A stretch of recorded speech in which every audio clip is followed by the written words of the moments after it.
Hi everybody, Dr. Scary is here. Today we're gonna talk about a movie named Love and Monsters. In this movie there is a young man goes on an 85-mile journey in a post-apocalyptic wasteland filled with monsters to reunite with his true love. Joel lives in a bunker for 5 years after a complex series of events led to the world being taken over by monsters. Joel's a coward, whereas the rest of the team in his bunker routinely goes out and kills monsters to keep the bunker stocked. Joel's relegated to making the minestrone, that's cause he locks up whenever he encounters a monster. But Joel is done playing the loser. Right before the world fell apart, Joel had fallen in love with Amy. The two were perfect for each other. But now Amy is located 85 miles west of Joel in another bunker of people. You have to understand that 85 miles of travel on this monster-infested planet would be a suicide mission for a Navy SEAL, much less a tiny scared dork. But Joel doesn't care because he's lonely, and he wants to be with Amy again. As he tells everyone that he is going to get her. Everybody gets shocked, like he can never go outside, he would die out there. Everybody denies to his decision, but he doesn't care. Then finally they agrees, and they give him map so he can reach his destination. Immediately after leaving the bunker, Joel is attacked by a giant frog monster, hiding in a backyard pool. At the last second, Joel is saved by a dog named Boy who pulls him away. Joel is happy to have company and asks Boy to join him. Boy says bark. And off they go. As he gets on road he meets many monsters. He is good in drawing, so he draws every monster he meets and writes about their weaknesses and how they hunt. When he was writing he falls in hole which is called Sanjabler's nest.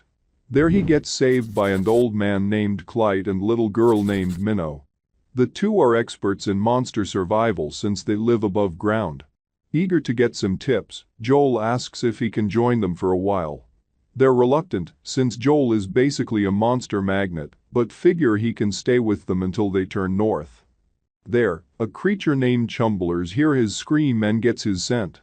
Now he is after Joel and Clyde, and Minnow helps him throughout the way, and teaches him survival skills, like how to shoot arrow and many more.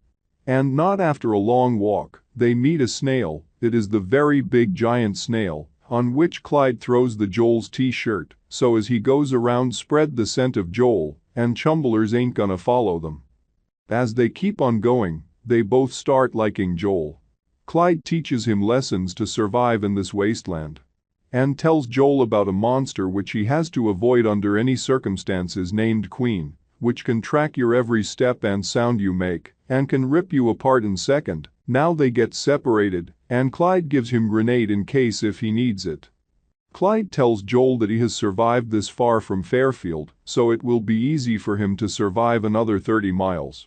Because Fairfield got all turned down, and very less people from Fairfield survived when this started to happen. Here he gets flashback of kissing his girlfriend in car and being with his parents.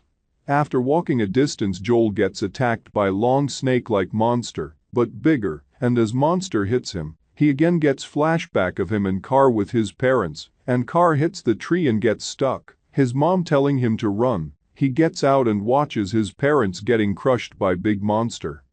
After that, he stands up and gets his crossbow ready and hits monster. Now monster comes towards Joel, and Joel hits monster with arrow right into its mouth, and there he dies. As it goes it starts raining. Joel run toward a shop. There he asks his dog if he is crazy coming all this way. There he hears sound of Mavis, which are robots, they can feel you and can talk to you, and has left with 51 minutes of its life. It helps Joel to contact his girlfriend Amy by giving him power supply. After contacting his girlfriend, she tells him that some people are there to help them and get the out of the place they were living in and power cuts. Now Mavis asks him if he can lift Mavis outside, because it has lost its foot, and set it on sofa. There they talks and Mavis show him pictures of Joel's family. One more night passes, Mavis' power is gone. Joel is back on his track. His dog starts running and there it is. Queen. He stops moving. And founds a toy, throws it at a distance, just so Queen can go other way. But his dog jumps into water, and Queen comes toward that. After that Joel runs and grabs grenade, count to 5, throws it in Queen's mouth and jumps into water. There it is. Queen's busted into pieces. As he was in water, some worms stick to his body. They releases venom in his body. After a while he feels dizzy and starts hallucinating. But eats plant which Clyde told him were anti-venom, and there he meets his girl. And he wakes up at his girlfriend's place. There she tells him about person who was talking about getting them at safe place. He was a yacht captain named Brooks Wilkinson. Joel asks Amy if she is happy or what because he was not getting her full attention like it is nothing. There she tells him last year she lost someone who was very close to her, means her boyfriend. There he gets crazy like, what? After that he talks with the people of his colony through radio. They feel really happy that he is alive and has made it to Amy's colony. Joel asks them if everyone is fine back there. They tell him that there have been multiple breaches. He gets worried and gets ready to move back to his colony. Someone bring him food and beer, but food have berries which are venomous. Joel figures out Captain was lying to them and wanted to steal their food. You have made this far?